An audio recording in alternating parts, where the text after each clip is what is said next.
तो गाइज़ हम शुरुआत करते हैं कॉर्डेलिया क्रूज़ से जो हमें लक्षद्वीप लेके जाएगा। इसीलिए आपने भी वीडियो पे क्लिक किया है थंबनेल देखकर कि कॉर्डेलिया क्रूज़ का क्या बजट रहेगा, वो सारी चीज़ें आज आप इस वीडियो में जानने वाले हैं। अभी जो आप देख रहे हैं ये हम क्रूज़ के अंदर आ चुके हैं और ये हमारे राइट और लेफ्ट साइड में दोनों साइड में केबिन है। केबिन मतलब हमारे जो रूम्स हैं। तो फाइनली हम लोगों ने अपना रूम यानी कि केबिन ढूंढ लिया है। 4117 नंबर हमारा केबिन था। केबिन आप अंदर से देख सकते हैं कि 2 बेड पड़े हुए हैं, सिंगल बेड है यानी कि 2 लोगों को एक केबिन दिया जाता है। तो सबसे पहले मैं अपना लगेज रखूंगा केबिन में, उसके बाद मैं आपको पूरा क्रूज़ घूम के दिखाऊंगा कि कहाँ पर क्या क्या चीज़ें हैं, कौन से डेक पे। डेक मतलब यहाँ पे फ्लोर है, मतलब जैसे कि अभी हम 10th फ्लोर पे आ चुके हैं तो ये 10th डेक है। अभी हम चौथे फ्लोर पे थे तो वो 4th डेक था। तो ऐसे ही यहाँ पे आप जिस फ्लोर पे हो तो उसको डेक बोला जाएगा। और अभी कॉर्डेलिया क्रूज मुंबई में ही खड़ा हुआ है टर्मिनल पे। अभी ये शाम को निकलेगा। हम लोग यहाँ पे लगभग 11 साढ़े 11 बजे कॉर्डेलिया क्रूज के अंदर एंटर कर चुके थे, यानी कि शिप पे आ चुके थे हम लोग।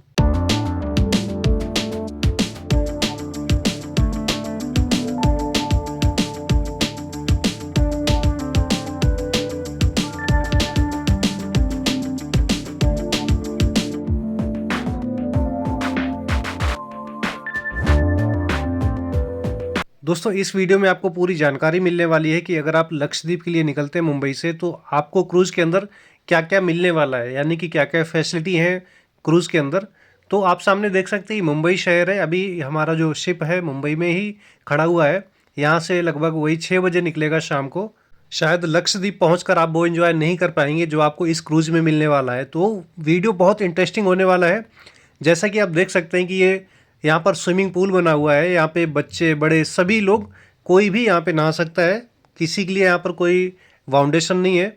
दोस्तों अगर यहाँ पर खाने पीने की चीज़ों की बात करें तो शायद आपको 5 स्टार होटल में भी वो चीज़ें नहीं उपलब्ध हो पाएंगी जो आपको इस शिप के अंदर देखने को मिलेंगी। साफ़ सफाई का इतना ध्यान रखा गया है यहाँ पर कि आपको कहीं पर भी धूल मिट्टी देखने को नहीं मिलेगी।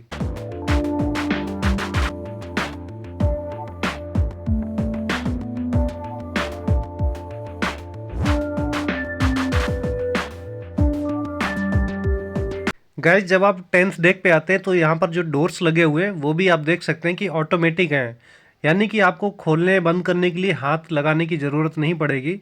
अगर आप जाते हैं या आते हैं तो ऑटोमेटिक यहाँ पर गेट खुल जाएगा। क्रूज़ में जो लिफ्ट लगी हुई थी वो सबसे ज़्यादा अट्रैक्ट करने वाली थी कि आप यहाँ पर आने के बाद ये कंफ्यूज हो जाएंगे कि आप शिप के अंदर है। ऐसा लगेगा आपको कि आप किसी 5 स्टार होटल के अंदर है। गाइज अभी मैं लिफ्ट का वेट ना करके मैं सीधा सीढ़ियों से नीचे जा रहा हूँ और आपको लिफ्ट भी दिखाऊंगा। अभी आप देख सकते हैं कि सीढ़ियाँ कितनी सुंदर, हर जगह आपको यहाँ पर कारपेट देखने को मिलेगा, कहीं भी आपको गंदगी भी नहीं देखने को मिलेगी। जबकि यहाँ पर इतना बड़ा ये शिप है तो उसके हिसाब से अगर देखा जाए तो बहुत यहाँ पर ध्यान रखा गया है साफ़ सफाई का। तो गाइज जैसा कि आप देख सकते हैं कि जो क्रूज़ के अंदर लिफ्ट लगी हुई वो भी ग्लास वाली है, यानी कि जब आप ऊपर नीचे आते जाते हैं तो आपको पूरा नज़ारा आसपास का दिखाई पड़ता है।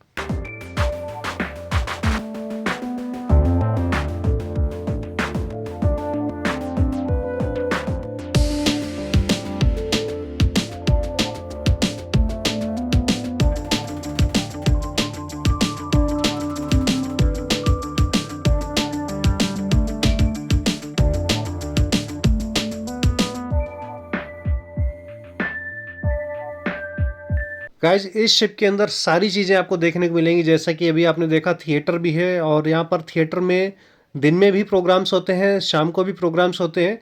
तो वो मैं प्रोग्राम भी दिखाऊंगा आपको। और गाइज क्या आप भी सोच रहे हैं कि इस क्रूज़ की लंबाई कितनी होगी, तो आप देख सकते हैं कि मेरे ख्याल से 400 से 500 मीटर की इसकी लंबाई होगी। जी हाँ, आपने बिल्कुल ठीक सुना है। इतना लंबा शिप मैंने भी पहली बार देखा है। पहली बार देखा क्या, पहली बार बैठा भी हूँ।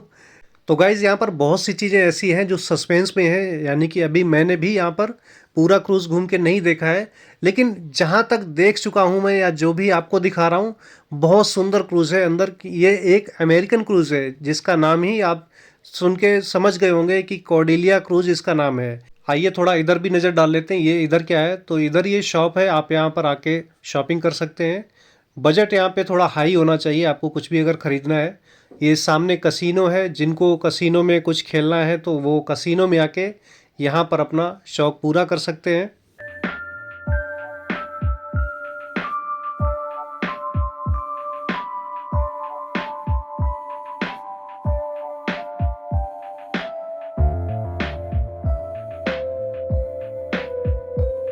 और गाइस फिलहाल अभी लंच का टाइम हो चुका है, तो अभी केबिन में जाके अपने कपड़े वगैरह चेंज करके फिर लंच करने आएंगे।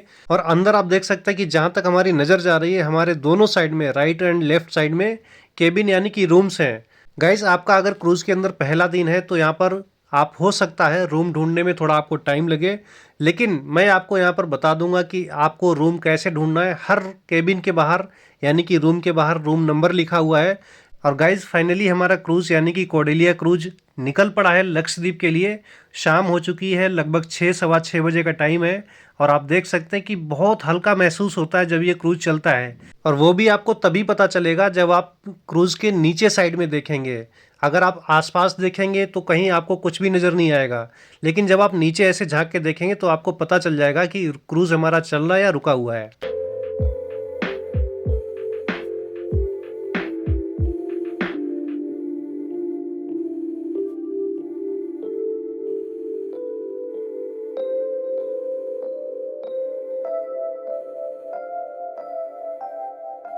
अब मैं बात कर लेता हूँ उनके लिए जिनको शाम को थोड़ी बहुत लगाने की आदत होती है, यानी कि ड्रिंक की आदत होती है। तो आप देख सकते हैं कि वैसे तो आप यहाँ पर कभी भी ड्रिंक ले सकते हैं, लेकिन शाम को ज़्यादातर लोग पीते हैं यहाँ पे और फुल एंजॉय करते हैं। पीने के लिए किसी के लिए कोई लिमिट यहाँ पर नहीं है। क्या सुन रहा हूँ मैं? वो लोग यहाँ पर खुश हो गए होंगे जिनकी कोई लिमिट नहीं है पीने में। तो आप देख सकते हैं यहाँ पर ये 10th डेक पे बार है। यहाँ पे आप आके अपना कार्ड दिखाइए केबिन का, आपको जितनी पीनी है आप उतना यहाँ पर पी सकते हैं।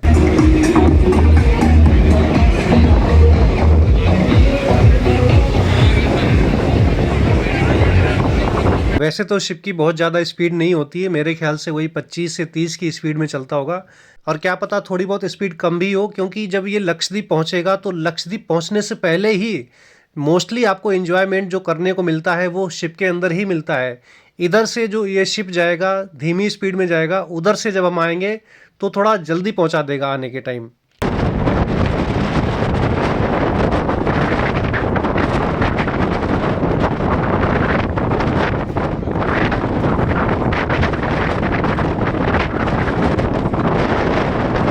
और गाइज जो आपने अभी थोड़ी देर पहले थिएटर देखा था, अभी हम उस थिएटर के अंदर आ चुके हैं। कितना खूबसूरत थिएटर बना हुआ है। थिएटर का मतलब यहाँ पर ऐसा नहीं कि आपको यहाँ पर मूवी दिखाई जाएगी, लेकिन यहाँ पर मूवी से भी ज़्यादा एंजॉयमेंट करने को मिलेगा, क्योंकि यहाँ पर आपको मैजिक शो दिखाया जाएगा, यहाँ पर डांस शो दिखाया जाएगा, अलग अलग शो होते रहते हैं। तो मूवी से भी आपको यहाँ पर ज़्यादा मज़ा आने वाला है।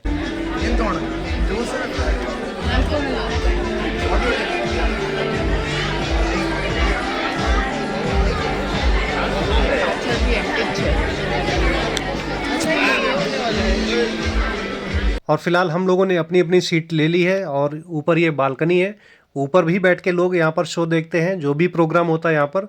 तो जैसा कि मैंने आपको स्टार्टिंग में बताया था कि यहाँ पर आपको देखकर ऐसा नहीं लगेगा कि आप शिप के अंदर हैं, ऐसा लग रहा होगा आपको देखकर कि आप किसी 5 स्टार होटल के अंदर आ गए हैं।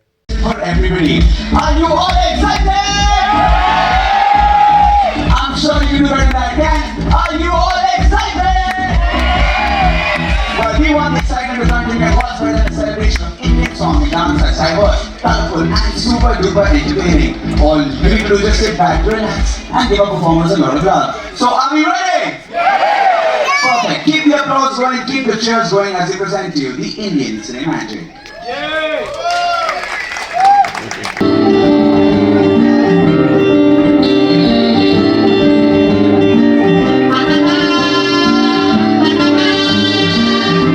ऐसे ही यहाँ पर प्रोग्राम्स चलते रहते हैं दिन में भी और शाम को भी। मैं आपको अभी सॉन्ग्स वगैरह नहीं सुना सकता हूँ किस गाने पे ये डांस कर रहे हैं, क्योंकि कॉपीराइट आने का थोड़ा चांस रहता है। लेकिन गाइज मैं एक चीज़ दावे के साथ कह सकता हूँ कि जब आप शिप की यात्रा कर रहे होंगे तो इसका एक अलग ही एक्सपीरियंस होगा।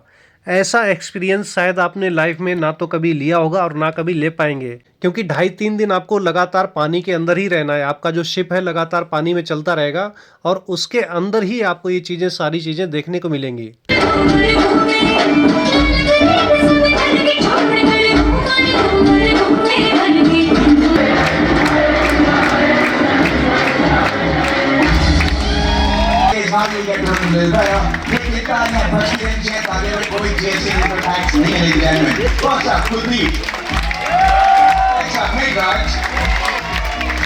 और यहाँ पर आप देख सकते हैं कि गेमिंग जोन भी है। जिनको टेबल टेनिस खेलना है वो टेबल टेनिस खेल सकते हैं, और जिनको स्नूकर खेलना है वो स्नूकर खेल सकते हैं। बाकी और भी यहाँ पर गेम्स हैं बच्चों के लिए। तो मतलब आपको इस शिप के अंदर बच्चों से लेके बड़ों के लिए सारी चीज़ें इसी शिप के अंदर ही देखने को मिलेंगी, कहीं आपको बाहर नहीं जाना है। तो इसीलिए मैंने आपसे स्टार्टिंग में कहा था कि जो मज़ा आपको शिप के अंदर आने वाला है शायद वो लक्षद्वीप पे नहीं आएगा। बाकी और आगे वीडियो में आप बने रहिए। यहाँ पर ये शाम को लाइव सिंगिंग शो होता है, साथ में ही यहाँ पर बार भी है। तो जो लोग जिनको ड्रिंक करनी होती है वो ड्रिंक भी करते हैं, साथ साथ में ये सिंगिंग का शो भी देखते हैं।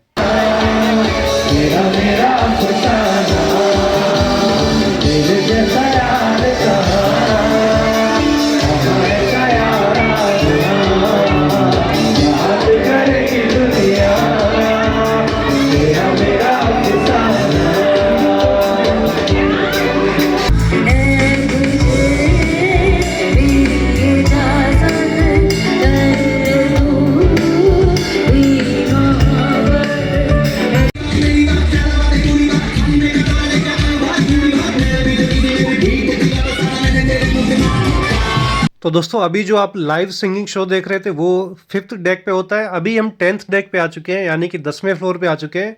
और गाइज इस क्रूज की व्यवस्था इतनी अच्छी लगी मुझे कि आप देख सकते हैं कि 100 150 लोग जहाँ पर एक साथ में डांस करते हैं, वो भी ड्रिंक करके, लेकिन फिर भी किसी भी टाइप की यहाँ पर लड़ाई दंगा नहीं होती है। ये चीज़ मुझे बहुत अच्छी लगी। नहीं तो आजकल आपने देखा होगा कि जहाँ पर 10-20 लोग डांस कर रहे हैं एक साथ में, तो वहाँ पर दंगा होना ही होना है। और गाइज जब हम अगले दिन 10th डेक पे आए तो ये पीछे का जो नज़ारा था देख के एकदम दिल गार्डन गार्डन हो गया। आप देख सकते हैं कि दूर दूर तक आपको यहाँ पर कहीं भी सिटी, कोई भी आपको चील कौवा तक नहीं दिखाई पड़ रहा होगा। इंसान तो छोड़ो, आप छोटी मोटी नाव वगैरह, यानी कि हम सिटी से मेरे हिसाब से 200-250 किलोमीटर दूर चल रहे हैं, क्योंकि हमें तो चारों तरफ पानी ही पानी नज़र आ रहा है।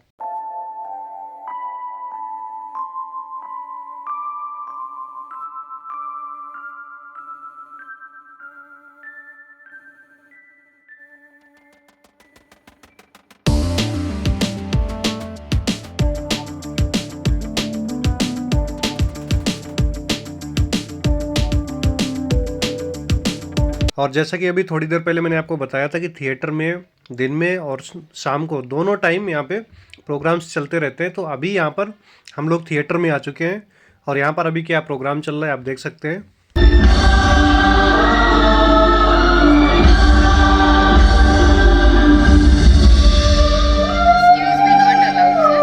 और गाइस डिनर करने के बाद में हम लोग फिर से 10th डेक पे आ चुके हैं, और यहाँ पे आप देख सकते हैं कि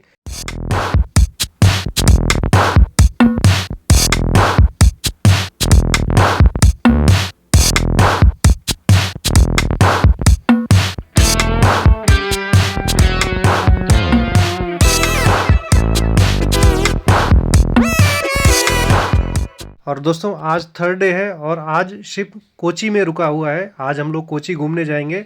यहाँ से कुछ लोग चढ़ेंगे, कुछ लोग शायद उतरे भी होंगे। गाइज शिप के अंदर दिक्कत ये आती है जब आपके फ़ोन में नेटवर्क नहीं आते हैं और आपको किसी का रूम ढूंढना हो, यानी कि केबिन ढूंढना हो। मुझे भी ये प्रॉब्लम आई थी कि किसी का रूम ढूंढना था, लेकिन मुझे वो रूम मिल नहीं रहा था, कौन से फ्लोर पे क्या है। लेकिन धीरे धीरे मैंने चीज़ें समझ ली हैं, तो वो चीज़ें मैं आपके सामने शेयर कर रहा हूँ। यहाँ पर आप देख सकते हैं जगह जगह ये मैप बने हुए हैं, उसके थ्रू आप समझ सकते हैं कि आपको कहाँ पे जाना है, किस फ्लोर पे जाना है। जैसे यहाँ पर आप देख सकते हो कि रूम नंबर लिखे हुए हैं, और ये तीसरा मतलब ये 3rd डेक है।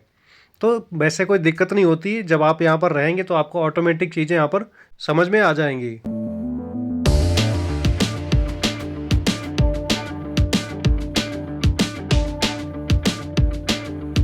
और अब सीढ़ियों से मैं 4थे फ्लोर पे यानी कि 4th डेक पे आ गया हूँ, और यहाँ पर मैं आपको दिखा देता हूँ कि 4th डेक पे कौन से रूम नंबर है। तो ये आप देख सकते हो कि रूम नंबर लिखे हुए हैं कि आपको इस साइड में इस नंबर से लेके इस नंबर तक रूम मिलेगा।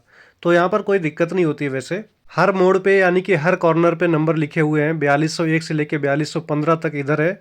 तो अगर आप भी किसी का रूम या केबिन ढूंढ रहे हैं तो आप ऐसे ढूंढ सकते हैं, तो कोई दिक्कत नहीं होगी। आप ये नंबर देखते हुए जाइए, तो ऐसे आप समझ जाएंगे कि इस गली में इस नंबर से लेके इस नंबर तक रूम है।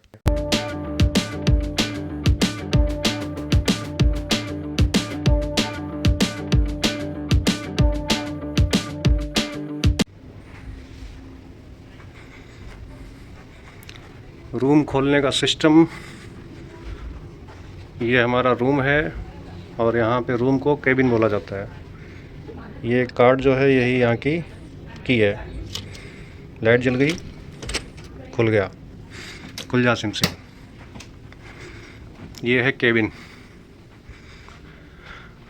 इसमें ये नीचे तो बेड होता ही है, ये ऊपर भी दोनों साइड में बेड लगे हुए हैं। ये टीवी लगी हुई है और ये हमारी यहाँ पे लाइफ जैकेट होती है, इमरजेंसी में ये काम आती है।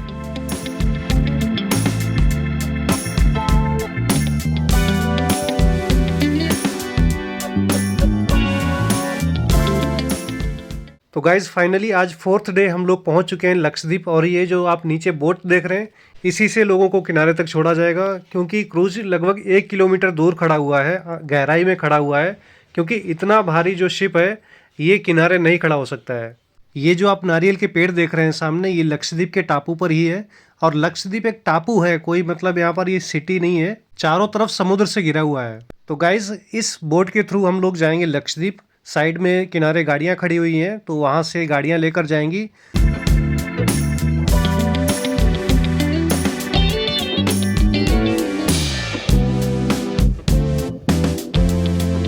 और दोस्तों बोट से अब हम लोग किनारे आ चुके हैं और यहाँ पर आप देख सकते हैं कि लक्षद्वीप की ही पुलिस होती है। और गाड़ी की आप नंबर प्लेट पे देख सकते हो कि LD यानी कि लक्षद्वीप के ही यहाँ पर नंबर भी होते हैं। तो दोस्तों अब हम गाड़ी में बैठकर आ चुके हैं लक्षद्वीप में। लक्षद्वीप आप देख सकते हैं यही लक्षद्वीप है। और गाइज मैं आपकी जानकारी के लिए बता दूं, ये लक्षद्वीप जो है ये 7-8 किलोमीटर की रेंज में फैला हुआ है। इसके चारों तरफ समुद्र है। आपकी जानकारी के लिए बता दूं कि ये 7-8 किलोमीटर का जो टापू है समुद्र के बीचों बीच में, यहीं पर पूरी दुनिया आप कह सकते हैं कि जो लक्षद्वीप पे रह रहे हैं उनकी ये पूरी दुनिया है 7-8 किलोमीटर की। यहीं पर आपको स्कूल वगैरह सब कुछ देखने को मिलेगा। अभी थोड़ी दूर चलेंगे तो आपको यहाँ पर स्टूडेंट भी देखने को मिलेंगे।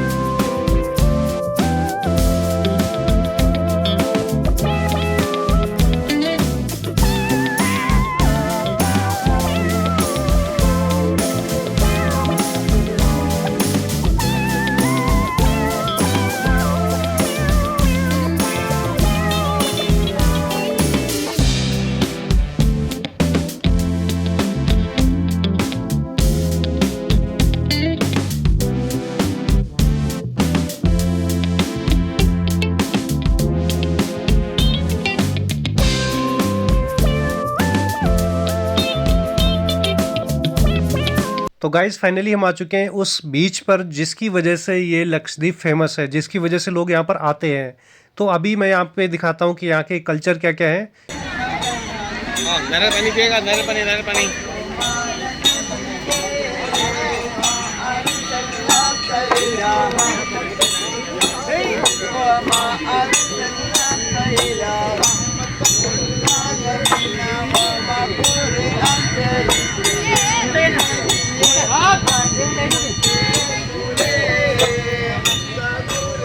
तो गाइस आप देख सकते हैं कि जो यहाँ की रेत है बिल्कुल सफ़ेद रेत होती है। तो कई लोग तो यहाँ पर ऐसे हैं कि जो रेत में ही खेलना पसंद करते हैं। और मैं गलती से जूते पहन के आ गया था, जबकि मुझे चप्पल पहन के आना चाहिए था। तो मैं आपको यही सजेस्ट करूँगा कि जब भी आप यहाँ पर आएंगे तो अपने रूम से या अपने केबिन से चप्पल पहन कर ही आएँ, क्योंकि यहाँ पे नहाना धोना भी होगा आपको बीच पर। और अगर यहाँ पे शॉपिंग की बात करें, कई लोग सोच के आते हैं चलो हम लक्षद्वीप जा रहे हैं तो लक्षद्वीप से कुछ चीज़ें लेके आएंगे, शॉपिंग करके आएंगे। तो शॉपिंग के नाम पे आप देख सकते हैं यहाँ पर ये छोटे छोटे स्टॉल लगे हुए हैं। बाकी यहाँ पर कोई बड़ी शॉपिंग करने के लिए कोई दुकानें नहीं है। ये हमारा पूरा ग्रुप है जो हम अपने ग्रुप के साथ आए हुए हैं। तो गाइस आप देख सकते हैं यही वो लक्षद्वीप है जिसकी वजह से लोग इतनी दूर दूर से आते हैं। मैं जैसे दिल्ली से आया हूँ, बहुत दूर दूर से लोग आते हैं लक्षद्वीप पर। तो आप देख सकते हैं कि यही लक्षद्वीप है। यहाँ का पानी कितना साफ और नीला पानी होता है।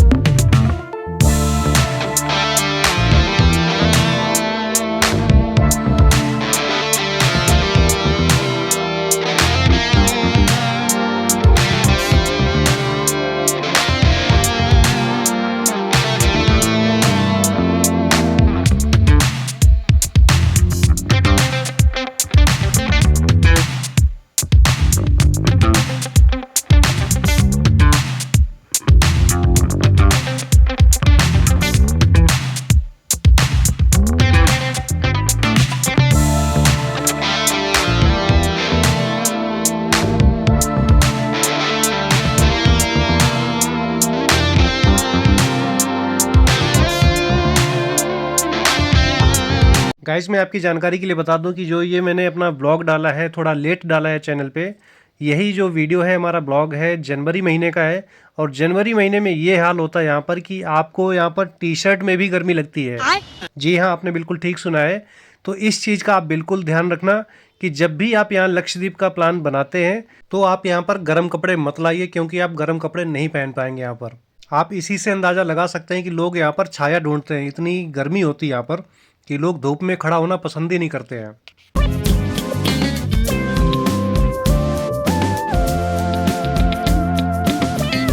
और गाइस फाइनली हम लक्षद्वीप घूम के वापस शिप में जा रहे हैं, क्योंकि यहाँ पर इतनी तेज़ गर्मी लग रही थी कि मेरा यहाँ पर रुकने का मन ही नहीं कर रहा था। बस कुछ फ़ोटो वगैरह खिंचवाई और इसके बाद हमने तैयारी कर ली वापस शिप में जाने की। कई लोग मेरी तरह ये भी सोचते हैं कि लक्षद्वीप जाएंगे तो वहाँ पर करेंसी कौन सी चलती है, यानी कि हमारा जो इंडियन करेंसी है वो चलेगी या कोई बाहर की करेंसी चलती है, वहाँ पर लैंग्वेज कौन सी बोली जाती है। तो अगर लैंग्वेज की बात करें तो यहाँ पर मोस्टली मैंने देखा है जो ड्राइवर वगैरह हैं उनसे मैंने बात करी तो वो यहाँ पर मलयालम लैंग्वेज ज़्यादातर चलती है।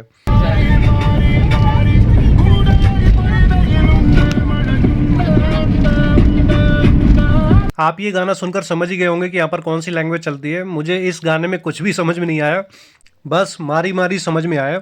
क्यों मारी, किसने मारी, क्या मारी, वो कुछ नहीं पता है। तो गाइज़ मैं उम्मीद करता हूँ कि आपको हमारा ये ब्लॉग बहुत पसंद आया होगा। आप भी अगर लक्षद्वीप आने की प्लानिंग कर रहे हैं तो अगर आपका बजट लगभग 40 से 50 हज़ार का है तो आप आराम से लक्षद्वीप आ सकते हैं, जिसमें आपका केबिन में रहना खाना सब कुछ आपको एंजॉयमेंट करने के लिए इस शिप के अंदर मिलता है।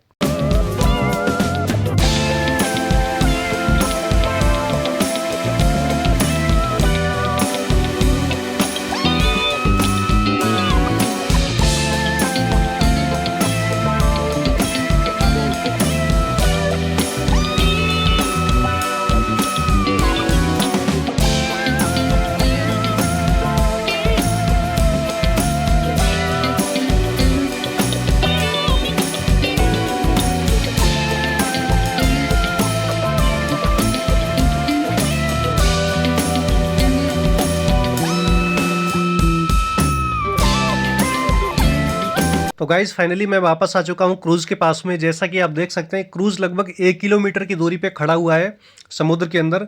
ये किनारे पर नहीं आ सकता क्योंकि इसका वेट बहुत ज़्यादा होता है। और यहाँ से क्रूज़ तक पहुँचने के लिए सामने बोट खड़ी हुई है, बोट से हम लोग जाएंगे क्रूज़ तक। जैसा कि आपने स्टार्टिंग में देखा होगा कि हम लोग क्रूज़ से यहाँ किनारे तक आए थे, वैसे ही यहाँ से हम क्रूज़ तक जाएंगे। ऑलमोस्ट आपने लक्षद्वीप को अंदर से देख ही लिया है कि कैसा लगता है देखने में, बीच पर कैसा लगता है वो भी आपने देख लिया है। लक्षद्वीप कितना लंबा चौड़ा है वो भी मैं आपको दिखा देता हूँ। सामने ये देख सकते हैं कि जहाँ से ये पेड़ शुरू हुए हैं और ये जहाँ पे ख़त्म होगा, बस इतना ही लंबा चौड़ा ये लक्षद्वीप है। मेरे ख्याल से लगभग 7-8 किलोमीटर की डिस्टेंस में ये पूरा लक्षद्वीप बसा हुआ है। ये बोट यहाँ पे लग चुकी है और इसी बोट से हम लोग अभी क्रूज़ पे जाएंगे। ये गाड़ियाँ वहाँ से आती हैं हमें लेके।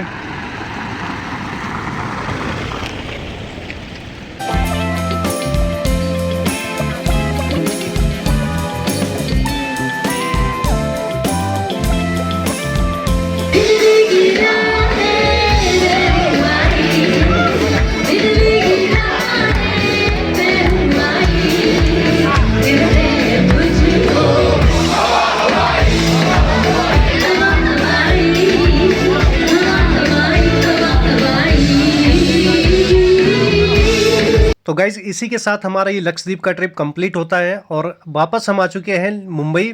और ये क्रूज़ का टर्मिनल है जहाँ पर क्रूज़ लगता है, यानी कि जहाँ से निकलता है। आप सामने देख सकते हैं कॉर्डेलिया क्रूज़ दिख रहा होगा आपको। यहीं से गया था लक्षद्वीप के लिए और वापस हमें यहीं पे आके उतार दिया।